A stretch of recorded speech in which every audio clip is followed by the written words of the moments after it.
The year was 1884, and the wind across the high plains of Wyoming had a loneliness that seeped into a man's bones. For Nathaniel Prescott, it was a familiar ache, a phantom limb of sorrow that had become as much a part of him as the calluses on his hands. His ranch was a testament to his grief, a sprawling expanse of dust and struggling grama grass bordered by fences that were always in need of mending. He owned a handful of cattle, gaunt creatures that mirrored his own lean frame, and a cabin that had been built for two but had housed only one for 3 long years. The silence within its log walls was a living thing, heavy with the ghost of a lullaby never sung, and the echo of a woman's laughter that had been stolen by a fever and a childbirth gone wrong. Nathaniel's life had shrunk to the size of his chores. He rose before the sun painted the eastern sky in bruised shades of purple and rose, his movements economical and devoid of wasted energy. He checked his cattle, patched the endless wounds in his fences, and drew water from a well that seemed to be getting deeper and more reluctant with each passing season. He was too poor to hire help, and too poor, the townsfolk whispered, to ever hope for a wife. They saw him on his rare trips into town for flour and salt, a man walled off by a quiet dignity that they mistook for pride. They did not see the way he still laid a hand on the empty side of his cot at night, a muscle memory of reaching for his Mary, only to find the cold, unyielding wool of the blanket. His stasis was one of resigned survival. He did not hope for more because hope was a dangerous currency he could no longer afford. The past was a locked room inside him, and he was the sole keeper of its key, ensuring the door remained shut. The future was just a series of sunrises, each one demanding the same labor as the last, a monotonous rhythm that kept him from thinking too much. The land itself was his companion, a vast, indifferent canvas on which his solitude was painted. It held no judgment, offered no comfort, and simply existed, much like him. He was a man whittled down to his essential parts, work, memory, and a silence so profound it had its own sound. It was on a day when the sky was a sheet of flawless, searing blue that the rhythm was broken. A disturbance on the horizon, not a dust devil or a stray herd, but something organized, something with purpose. Nathaniel stopped his work, his hand resting on a fence post, and watched from the gentle slope of the hill where he stood. A long procession of people and horses, moving with a fluid grace that spoke of long travel. They were not settlers, not a posse. As they drew closer, the distinctive forms of Native American riders became clear. Cheyenne. His hand instinctively went to the worn handle of the pistol at his hip, a gesture of ingrained caution rather than aggression. They did not approach his cabin directly, but stopped a respectful distance away, a silent assembly of over 100 people, their ponies stirring the dust. 4 riders detached themselves from the group and advanced. One was clearly the leader, a man whose age was etched onto his face in lines of authority and wisdom. He wore a simple buckskin shirt, but his presence was more commanding than any general's uniform. He was flanked by 3 young women, each riding with an easy confidence that seemed to make them one with their mounts. Nathaniel descended the hill slowly, his heart a tight, wary drum against his ribs. He met them at the edge of his hard-won, dusty yard. The leader raised a hand in peace. His voice, when he spoke, was a low rumble like distant thunder. "I am Vokin," he said, his English measured and clear. "My people have traveled far. The bluecoats push us from the lands of our fathers onto soil that will not feed our children." Nathaniel nodded, saying nothing. It was a story he knew, a tragedy playing out across the entire frontier. He waited. Vokin's gaze was direct, seeing past the grime and weariness on Nathaniel's face, seeming to peer directly into the hollow spaces within him. "I have seen your land. It is poor, but there is water. It is a place a man could build from. I see you are alone." He gestured behind him to the 3 women. "These are my daughters, Mesa, the eldest, wise in the ways of the earth; Neva, who sees the spirit in the snow and the stone; and Soteo, who stands in the wind and does not bend." The women met his gaze without flinching. The eldest, Mesa, had a steady, assessing look. Neva's eyes were distant, as if seeing something beyond the harsh sunlight. The youngest, Soteo, had a fire in her dark eyes, a spark of defiance that seemed to challenge the very air she breathed. "A man alone cannot hold this much land," Vokin continued, his proposal laid out with the stark simplicity of the prairie itself. "And my people cannot survive without a place to anchor themselves. I offer you a trade, a kinship. You will take one of my daughters as your wife. She will be a partner to you, and her people will be your allies. We will have the right to graze our herds on the far edges of your land, to hunt in the hills. And you," he paused, letting the weight of his next words settle, "will have a dowry. 1,000 horses, enough to make you a king in this territory." Nathaniel stared, speechless. The sheer audacity of the offer was like a physical blow. 1,000 horses. It was a fortune beyond his wildest, most long-forgotten dreams. It was a lifeline, a kingdom, but the price was the one thing he had sworn he would never consider again: a wife, a woman to fill the space that Mary had left, a presence in the crushing silence of his home. It felt like a betrayal, a sacrilege, yet his gaze drifted over his dilapidated barn, his skeletal cattle, the parched earth. He was not surviving, he was slowly dying. He looked from the chief to the three women. His mind, accustomed to the simple calculus of survival, was reeling. This was not a business transaction, it was a remaking of his entire world. He saw the desperation in Vokin's offer, the last, best gamble of a leader trying to save his people, and in that he recognized a mirror of his own quiet desperation. "The choice will not be yours or mine," Vokin said, as if reading his thoughts. "It will be theirs." He spoke to his daughters in the fluid, musical tones of their own language. Maisa looked toward the horizon, her expression thoughtful, considering the future of her people.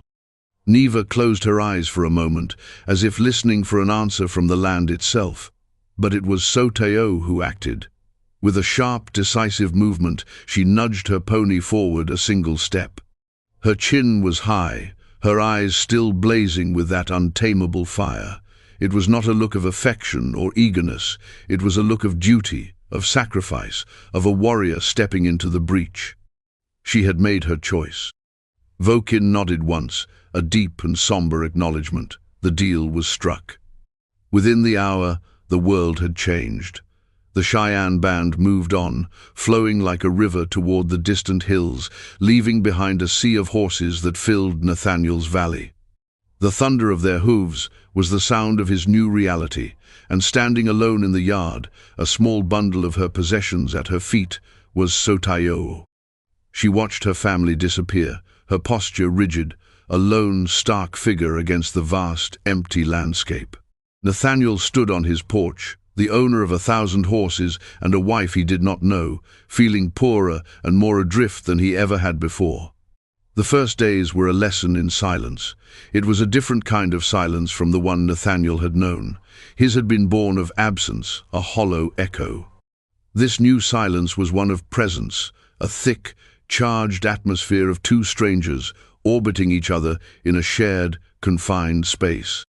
He had gestured toward the cabin, toward the main room and the small bedroom where Mary's things still sat in a dust-covered trunk.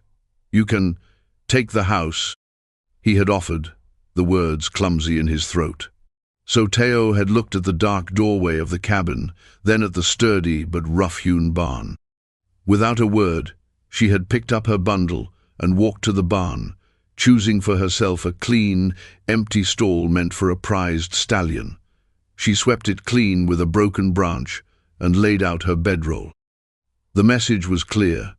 She would accept the terms of the bargain, but she would not invade his space, his life, his memories. She was a presence on his land, but not yet in his home. A wall, invisible but solid, stood between the house and the barn. Their communication was stripped to its barest essentials, a language of gesture and necessity. He would leave a plate of food jerky, beans, the plain fare of his bachelor existence on a crate outside the barn door. Hours later, the plate would be returned, wiped clean. He saw her moving through the massive herd of horses, her touch gentle, her voice a low murmur that calmed the most skittish among them. She was not idle, not a waiting bride. She was a keeper of the herd, her purpose as clear and defined as his own. He watched her from a distance, this woman who was his wife in name only. He observed the way she moved, with an economy of motion that spoke of a life lived outdoors, a body strong and capable. She found a spring he had long thought dry and cleared it, creating a new watering hole for the horses. She foraged on the hillsides, returning with greens and roots he did not recognize. She was a part of the landscape in a way he, for all his years on it, had never been. He was its keeper, she was its kin. One evening, a storm rolled in, the sky turning a malevolent grey-green. The wind howled like a thing grieving, and rain came down in solid, blinding sheets. The temperature plummeted. He stood on his porch, watching the barn, the thin planks offering little protection against the fury of the storm. It was one thing for her to choose the barn on a calm night. It was another for her to freeze in it. His conscience, a thing he thought long dormant, pricked at him. He crossed the muddy yard, the wind tearing at his coat, and pushed open the heavy barn door. She was huddled in the far corner of the stall, wrapped in her blanket, her frame small against the vast, dark space. The wind found every crack in the walls, whistling a mournful tune. He did not speak, simply gestured with his head back toward the cabin. She looked at him, her dark eyes unreadable in the gloom, then gave a single, almost imperceptible shake of her head. Stubborn. He felt a flash of irritation, followed by a wave of something else, grudging respect. He sighed, the sound lost in the wind, and left, returning moments later with two of his own thickest wool blankets and a lantern. He set them down just outside her stall, along with a small stack of firewood. He then went to the main area of the barn and started a small, contained fire in a metal bucket he used for heating branding irons. It was a risk, but it was better than leaving her to the cold. He did not look at her again as he left, pulling the barn door tight against the storm. He had offered what he could, a measure of warmth, without demanding she cross the invisible line she had drawn. The next morning, the storm had passed, leaving the world washed clean and smelling of wet sage and ozone. The blankets he had left were neatly folded outside her stall. On top of them was a small, intricately carved bird, fashioned from a piece of scrap wood. He picked it up. The details were perfect, from the fanned tail to the tiny, sharp beak. It was not a thank you, it was not a gift, it was a statement, an exchange, a piece of her skill for his provision. They were still balancing the scales of their transaction, a silent accounting between two worlds. The sheer number of horses necessitated cooperation. 1,000 animals could not be managed by one person, or even two working in isolation. They created a new routine, unspoken but mutually understood. At dawn, he would handle the cattle and the fences near the cabin, while she would take the first watch over the vast equine herd, her silhouette a familiar sight on a distant ridge. In the afternoons, their paths would cross as he rode out to relieve her or to help move a section of the herd to fresh grazing land. Words remained sparse, but a new language began to form between them, the language of shared work. He learned to read the subtle flick of her wrist that indicated which way the herd should turn, the low whistle she used to call a wandering stallion back into line. She, in turn, learned the meaning of his steady, patient presence, the way he could anticipate a problem with a fence line or a water source before it became a crisis. They were two solitary people working in tandem, their individual efforts weaving together into a functional whole. Their meals changed too. He was a man who cooked to stay alive, his diet consisting of whatever was easiest. One afternoon, he returned to the cabin to find a small pile of wild onions and flat, broad-leafed greens on his porch. There was no note, no explanation. He hesitated, then took them inside and added them to the pot of beans simmering on the stove. That night, The food had a depth of flavor it had never possessed before, a taste of the living earth. It became a quiet ritual. She would leave her foraged offerings, and he would incorporate them into their shared meal, which they still ate separately, he in his cabin, she in her barn.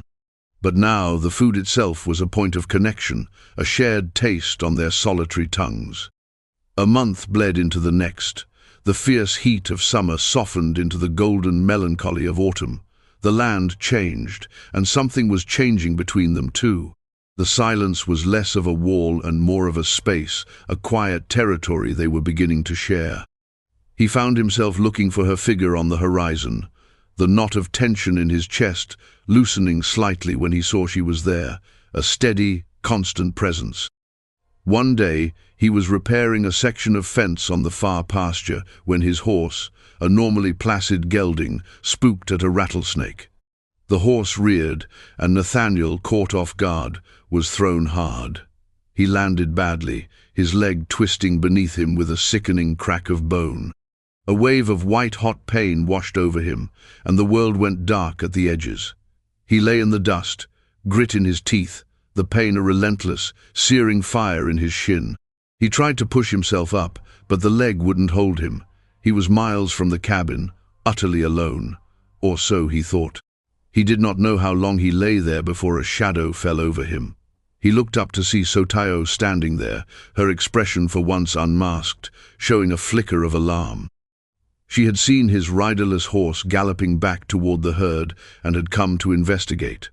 She knelt beside him, her examination of his leg swift and practiced. Her touch was firm but surprisingly gentle. "Broken," she said. It was the first time she had spoken a full word to him in weeks. Getting him back to the ranch was an agonizing ordeal. She used her own strength and his one good leg to haul him onto her pony. Every jolt sent waves of nausea and pain through him. Back at the cabin, she helped him onto his cot, her face set in a mask of concentration. He expected her to leave him then, to retreat back to the safety of her barn, her duty done. She did not. Instead, she went to work. She took his sharpest knife and, without a word, cut his pant leg away. She built up the fire. She gathered smooth, straight branches from the woodpile and tore strips from one of his cleaner shirts. With a skill that spoke of long practice, she set the bone. The pain was excruciating, a blinding flash that made him cry out, but her hands were steady and sure. She splinted the leg tightly, her movements efficient and devoid of sentiment. For the next 2 weeks, he was a prisoner on his cot, and the wall between the cabin and the barn dissolved out of pure necessity. She moved into his house. Not into his room, but into the main living space, sleeping on a bedroll by the fire. She tended to him, managed the ranch, and cared for the 1,000 horses by herself. She brought him food, changed the dressing on his leg, and kept the fire going. Her presence filled the cabin, no longer an intrusion, but a quiet, constant hum of life in the silent rooms. In the long hours of his convalescence, he watched her. He saw the weariness that settled in her shoulders late at night. He saw her tracing the patterns of her tribe onto the dusty floor with her finger, a look of profound homesickness crossing her features for just a moment before her mask of composure slipped back into place. One evening, as she was adding wood to the fire, he spoke, his voice raspy from disuse. "Your name," he said. "The chief, your father, he said it means, stands in the wind." She paused, her back to him, and for a long moment he thought she would not answer. Then she turned, her face softened by the firelight. "It is the name of the lone tree that grows on the highest butte near our winter camp," she said, her voice low. "The winds there can strip the bark from a pine, but that one tree has never fallen. It bends, it survives." He thought of her, standing alone in his yard after her family had left, a lone figure against the vastness. He thought of her choosing the barn, of her facing down his silence, of her managing this entire ranch on her own. She did not just stand in the wind, she was the wind. A deep, unfamiliar pang of guilt twisted in his gut.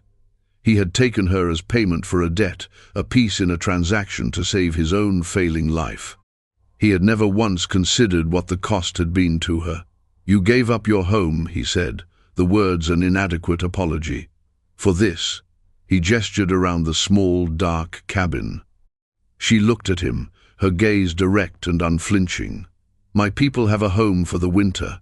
The horses have grazing land. My father's bargain was a good one." She spoke of it as a strategist, not a victim. In that moment, his perception of her shifted completely. She was not a girl he had acquired.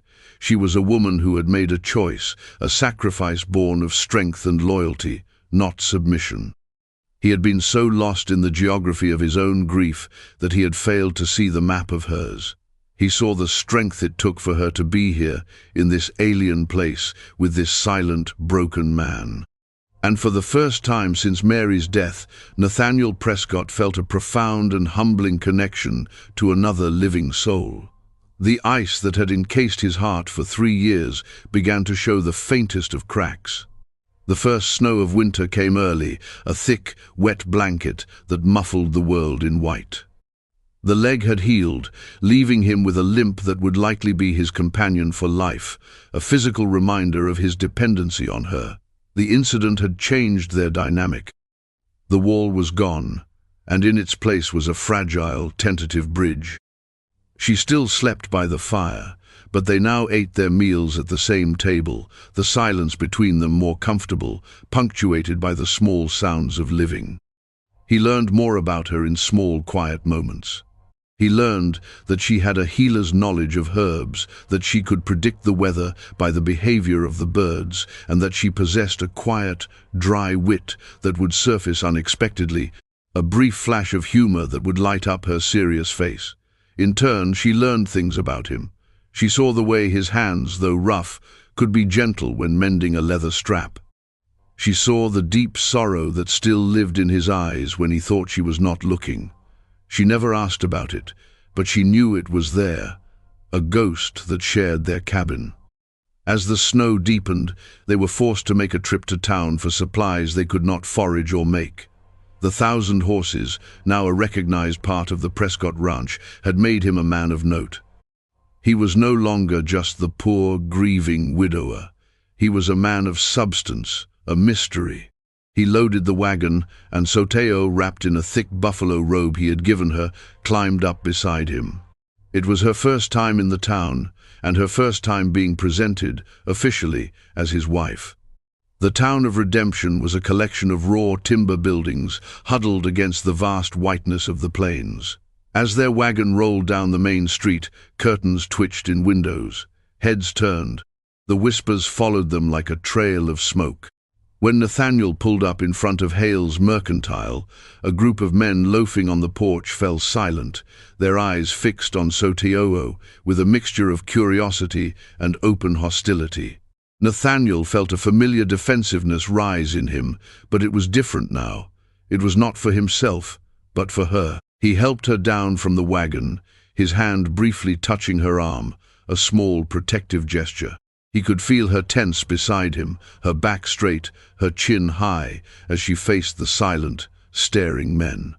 Inside, the store was warm and smelled of coffee, leather, and dried apples.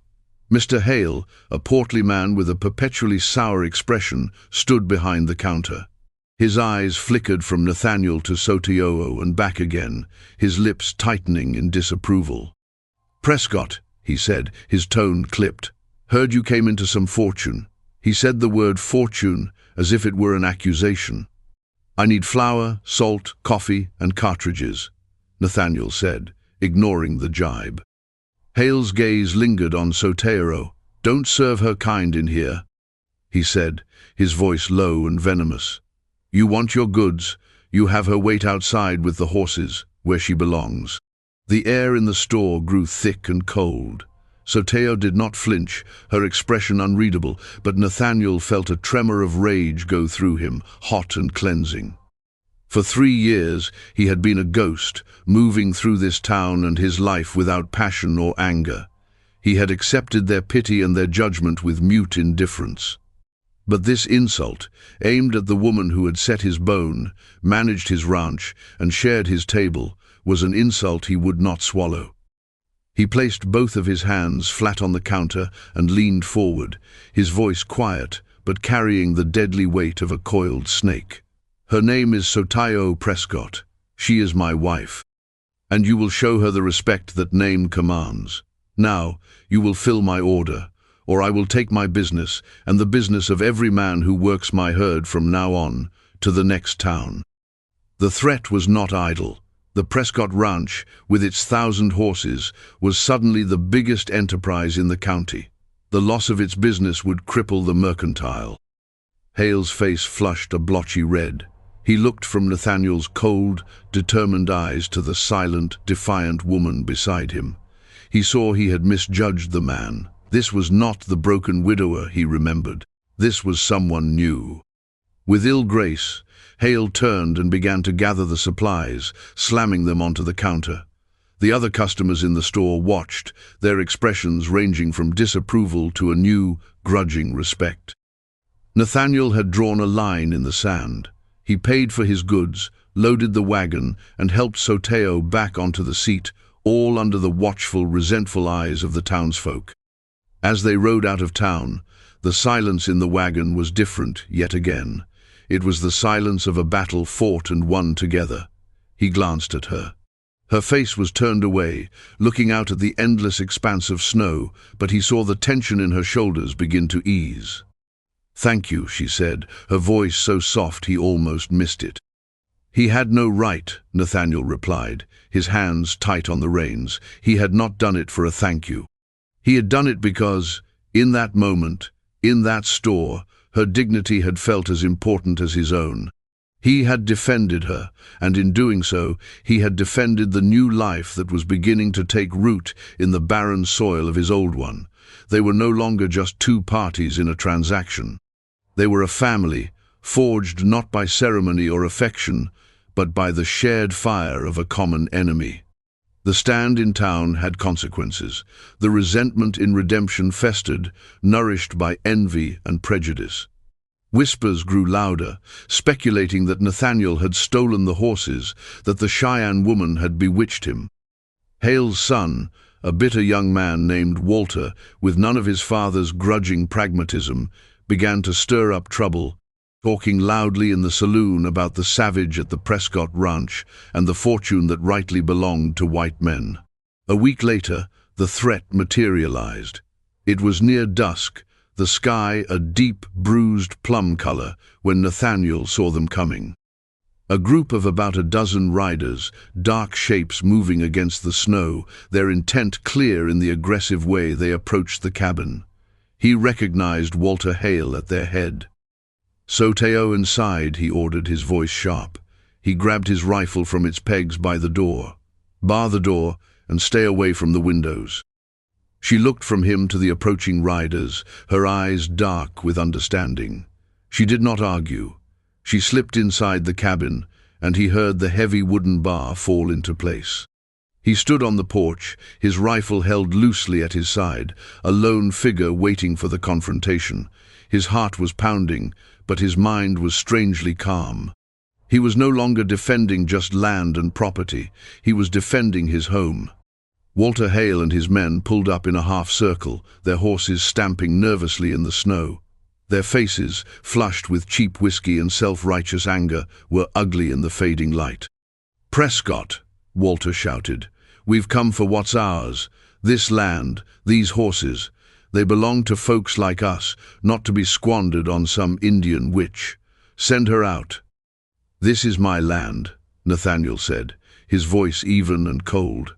"And that is my wife. You are not welcome here. Turn around and ride out." A few of the men shifted uncomfortably, but Walter laughed, a harsh, unpleasant sound. "We're not asking, we're telling. We'll drive off the herd and burn you out if we have to." He raised his own rifle, a clear challenge. Nathaniel raised his rifle to match. The standoff was absolute, a dozen men against one. He knew he could not win a direct fight. He was buying time, but for what, he did not know. The air grew taut, stretched to the breaking point. A single twitch, a single shot, would unleash hell. And then a sound began, low and deep, a rumbling that seemed to come from the earth itself. It grew rapidly, a thunder that shook the ground. The men's horses started to whinny and roll their eyes in terror. From behind the low rise to the east, a torrent of living flesh appeared. Hundreds of horses, a wave of pure power and panic, were stampeding directly toward the flank of Walter's group. It was not a blind stampede. It was directed, controlled. At the head of the wave, riding bareback on a powerful black stallion, was Sotao. She had not stayed in the cabin. She had slipped out the back, a shadow against the snow, and had done the one thing they would never expect. She had unleashed the very source of their envy as a weapon against them. The men's formation shattered. Their own mounts, caught in the primal fear of the stampede, became uncontrollable. Riders were thrown, horses bolted, and the orderly line of aggressors dissolved into a chaos of screaming men and terrified animals. Walter Hale, his face a mask of disbelief and fear, struggled to control his horse as the equine tide swept past them. In that moment of chaos, Nathaniel acted. He did not shoot to kill. He fired once, the bullet striking the rifle from Walter's hand, sending it spinning into a snowdrift. He strode forward, his limp forgotten, and dragged the stunned young man from his saddle. He pressed the muzzle of his rifle against Walter's chest. "Get out," Nathaniel snarled, his voice raw with fury. "Get your men, and get off my land. If I ever see any of you here again, I will not be so merciful." Humiliated, terrified, and defeated not by bullets but by a force of nature they could not comprehend, the men gathered themselves and fled, disappearing back into the twilight from which they came. The thunder of the stampede subsided as Sotao, with a series of sharp calls, expertly turned the herd and brought them to a milling halt. The silence that fell in the aftermath was profound. The snow was churned and scarred, the only evidence of the battle. Nathaniel released Walter's horse and let the younger Hale scramble away into the darkness. He stood there, breathing heavily, the adrenaline slowly draining away, leaving him trembling. Sotao rode up to him, her face flushed with exertion, her eyes bright. She slipped off her horse and stood before him in the snow. They had faced the fire together and had not been burned. They had stood against the world and won. He looked at her, this woman of impossible strength and courage, who had saved him, who had saved their home. All the walls, all the reservations, all the ghosts of the past crumbled to dust in that single silent moment. He reached out and gently brushed a snowflake from her hair. His hand lingered on her cheek, his touch hesitant, reverent. She did not pull away. She leaned into his touch, her eyes closing for just a second. It was an admission, a surrender not to him, but to the truth that had been growing between them. "You should have stayed inside," he said, his voice thick with emotion. "The wind does not hide from the storm," she replied softly. "It sings with it." He looked at her, truly saw her, and realized that the hollow, aching space inside him was no longer empty. It was filled with a fierce, protective warmth that felt more real than the grief he had nursed for so long. He was no longer Nathaniel Prescott, the widower. He was Sotao's husband. And he was, finally, home. In the quiet days that followed the failed raid, a new equilibrium settled over the ranch. The confrontation had acted like a fire, clearing away the underbrush of uncertainty and mistrust, leaving the ground fertile for new growth. That night, after the last of the marauders had vanished, Nathaniel had gone back into the cabin. He walked to the mantelpiece where a small, silver-framed portrait of Mary had stood for 3 years, a silent, lonely sentinel. With gentle hands, he took it down. He did not hide it away, but polished the glass with his sleeve and placed it carefully inside the trunk with her other belongings. It was not an act of erasure, but of acceptance. He was closing a chapter, not forgetting the story. Then he turned to Sotao, who had been watching him from the doorway. "The fire is warmer in here." he said, his voice quiet. Your bedroll should be by the hearth. This is your home now, in full. She held his gaze for a long moment, then gave a slow, deliberate nod. That night, she did not unroll her bed in the main room. She brought it into the small bedroom and laid it beside his cot. They slept in the same room, the space between them no longer a chasm of strangeness, but a quiet river of shared understanding. Winter thawed into a vibrant spring. The land, nourished by the deep snows, exploded in a riot of green grasses and wildflowers. The herds grew fat and strong. The ranch, once a symbol of Nathaniel's decay, was now a thriving testament to their joint effort. The work was still hard, but it was no longer a lonely burden. They moved in a comfortable rhythm, their separate skills braided into a single, strong cord. He taught her how to mend the more complex machinery in the barn. She taught him the names of the stars in the Cheyenne tongue. One warm evening in late spring, Chief Vokin returned, accompanied by a small party of warriors.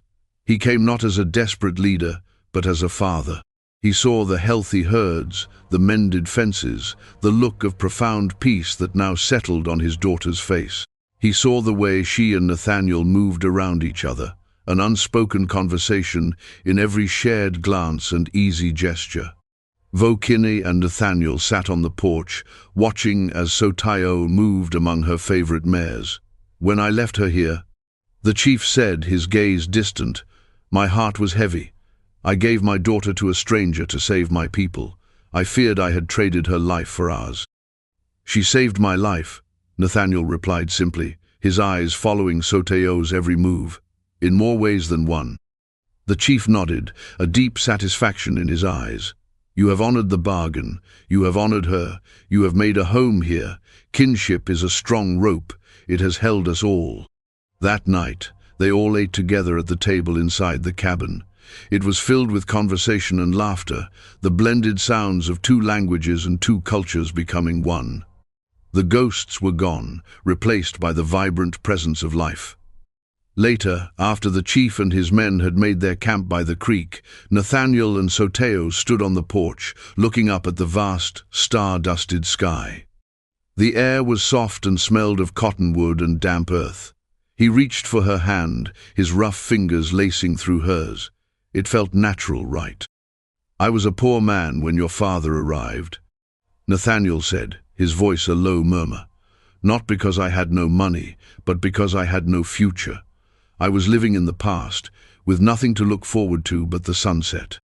She turned to him, her dark eyes reflecting the starlight. And now? He looked down at their joined hands, then into her face. He saw not a stranger, not a bargain, but his wife, his partner, his heart. The loneliness that had been his skin for so long had been shed, leaving behind something new and resilient. Now, he said, a smile touching his lips for what felt like the first time in an age. Now I own 1,000 horses, and I am the richest man in the world. He drew her closer, and under the silent, watchful eyes of the Wyoming stars, he kissed her. It was not a kiss of frantic passion, but of quiet, profound gratitude. It was the kiss of a man who had been lost in the wilderness of his own sorrow and had been led home by a woman who knew how to stand in the wind. They had taken the broken pieces of two separate lives and built something strong and whole, a sanctuary against the harshness of the world, proving that a home was not a place you found, but a grace you built together.